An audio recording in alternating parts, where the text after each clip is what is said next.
We have yet another Klay Thompson update to get to on today's Golden State Warriors today. Did the Warriors offer Klay a new contract before the start of NBA free agency? Stay tuned to find out what that could entail. And I also want to hear from you down in the comment section right now. If you want Klay Thompson to remain a Warrior, obviously hit that thumbs up icon, like the video, but explain your reasoning for why. Our goal for today, 500 likes on this video. We've been crushing all of our goals throughout this week on the show as the channel is really starting to catch fire. Appreciate all of your support of everything that we do here at Chat Sports on Warriors today. And with that, let's talk some dubs.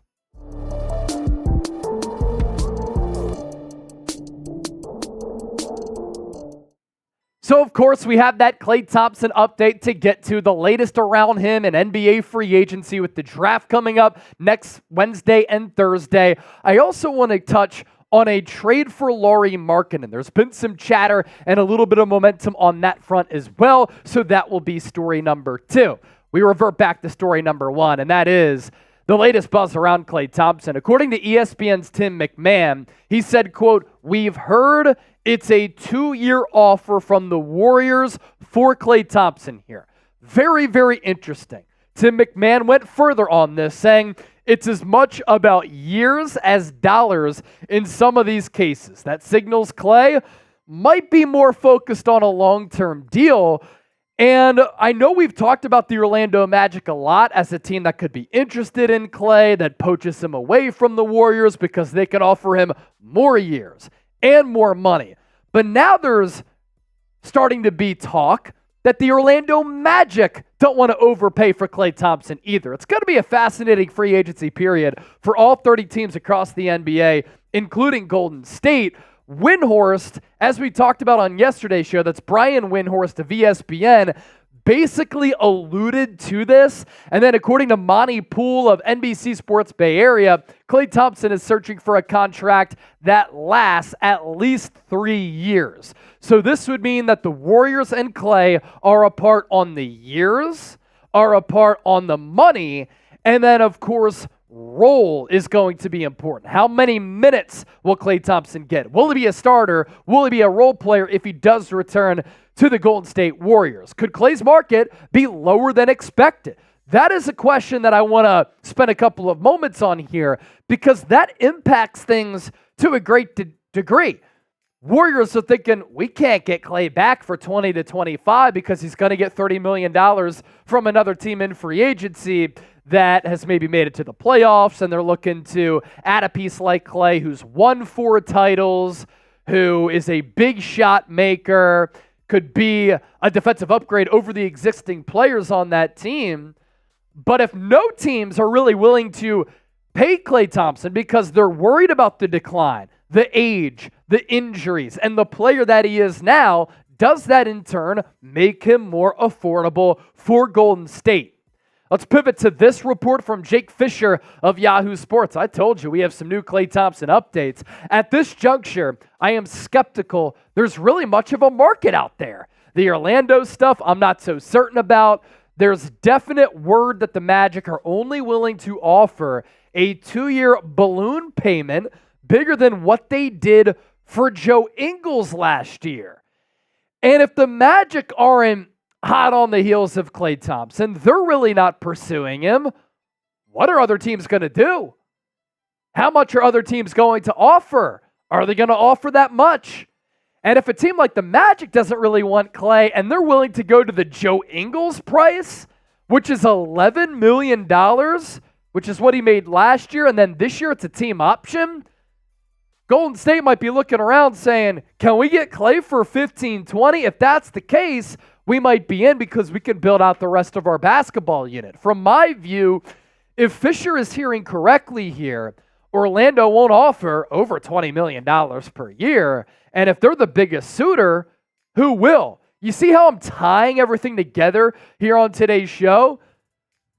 Now, we know that Klay Thompson's also a very positive fella. He doesn't seem to be bothered by this. Does he know that maybe he has an offer from a mystery team out there that's willing to give him some cash flow? Klay has been working out with Team Bahamas, Buddy Hield is who he's pictured with here. DeAndre Ayton in the background could partake alongside Team Bahamas if they're able to qualify for the Olympics. You look at the numbers for the last 4 years for Klay, and I know we talked about this here on the show. Declining defensive player, not the same offensive player. He's lost a little bit of a step because of the injuries, also because of the age. But if a team can get 17 points per, 43% from the floor, almost 40% from three, that's good play, good production for a team that could be needing those types of numbers. A floor spacer, somebody to change the culture, help you out in the playoffs, who's never going to have any fear in the pressure cooker. Teams may be coming to an unspoken agreement, too, that Klay is not worth $25 to $30 million per year at this point. And I don't think he is, nor would I pay that if I'm Golden State. And other teams are probably looking at that market saying, yeah, same. So pick a team for Klay. W for the Warriors, M for the Magic, O for other. For those of you who want Klay Thompson around because it would be so weird to see him in a different uniform, last couple of shows, some positive developments on that front. Coming up next, could the Dubs trade for Lauri Markkanen? We're going to revisit that with some new information. But first, these Warriors draft hats continue to be on sale. Get yours today at chatsports.com/Warriors draft hats. You can get the flat brim style. You can get the dad hat style, the color scheme, the logo, the overall colors. So clean. We'll put that link down below in the show notes and attached to the pinned comment of today's video. As for the Lauri Markkanen trade buzz, if Golden State wants to go all in for another Steph Curry ring, could Markkanen be the answer here? Zach Buckley, Bleacher Report, saying this: while he had effectively erased Golden State's asset collection, pick swaps could be needed to get this done. It might be worth it to give Curry another shot at the crown. An offense featuring those two with Draymond Green connecting the dots feels impossible to stop. Plus Markkanen, 27, young enough that if he was able to stay around the Warriors, he could help form the foundation of the franchise's post-Curry era. I think the latter part of that, talking about Markkanen being a part of the post-Curry era, it's a little bit of an exaggeration. I think we're looking ahead down the road, down the line a little bit too much.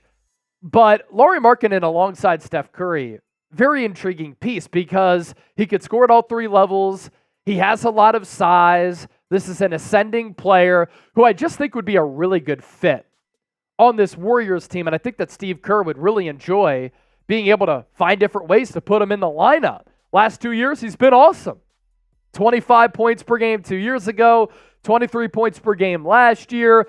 You know, a solid rebounder given that size, north of 8 boards past 2 years. Not really of an assist guy, but you're going to give him the rock and hope that he can put the biscuit in the basket. 48, 49% the last 2 years, and then the three-point numbers, really good.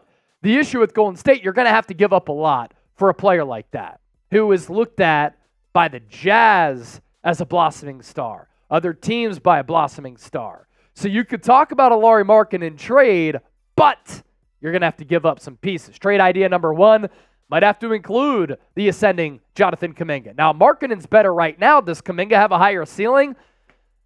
Might still think that Markkanen is the better player down the road. Brandon Podziemski included in that deal, and then Moses Moody, and then first-round picks in 2026 and in 2028. So you might be getting a Lauri Markkanen here, but you're giving up a Kuminga, Podziemski, Moses Moody, and 2 first-round picks. That's the asking price right now. That's the reality of it. Trade idea number two, trade away Kuminga, you trade away Brandon Podziemski, and then Gary Payton the second is the third player included in that trade with 2 first-round picks once again in 2026, 2028. You want to talk about a post-Steph Curry era, those draft picks down the road could end up being valuable for Golden State if they have them. If they don't, they could run into some issues. How do they improve their team? Giving up Kuminga and Pods, it sucks. And I'd like to see how those young players develop, but the Warriors have kind of cornered themselves a little bit with what has happened since winning the championship 2 years ago. Podziemski, Kuminga, they are cost-controlled assets who are younger players, and the tricky, fickle nature of this, you trade for Markkanen, he might improve your team, but to what cost? you also lose a lot of valuable depth and good young players. Do Podziemski and Kuminga help you win a title next year? They're going to have to take a sizable leap, but down the road, they might help you out a little bit more as compared to a Markkanen. So those are probably the conversations that the Warriors front office is having. I'm not sure if Kuminga will be ready for a second option and to be ready, I don't know if he's ready to be a second option, on a title team in Curry's career. So if you want another ring and you don't think that Kuminga could be that number 2 guy and the sidekick to Steph, do you get Lauri Markkanen, who is that guy right now? Also, you could re-sign Klay Thompson in this scenario. So in that starting 5, you have Steph Curry, Klay Thompson, Draymond Green, Lauri Markkanen, and let's call it Trayce Jackson-Davis. That's the potential roster right there, where you still also have Andrew Wiggins, either Gary Payton II or Moses Moody, depending on who you deal. The 52nd overall pick is included on that team, and Trayce Jackson-Davis. That's a solid team right there, depending on some of the production from some of the outer pieces. So pick one to trade, Gary Payton II or Moses Moody. Join the conversation down in the comment section. We always like hearing from Dub Nation here on Warriors Today. And don't forget, as you scroll on down, to hit that sub button for year-round coverage of the Warriors.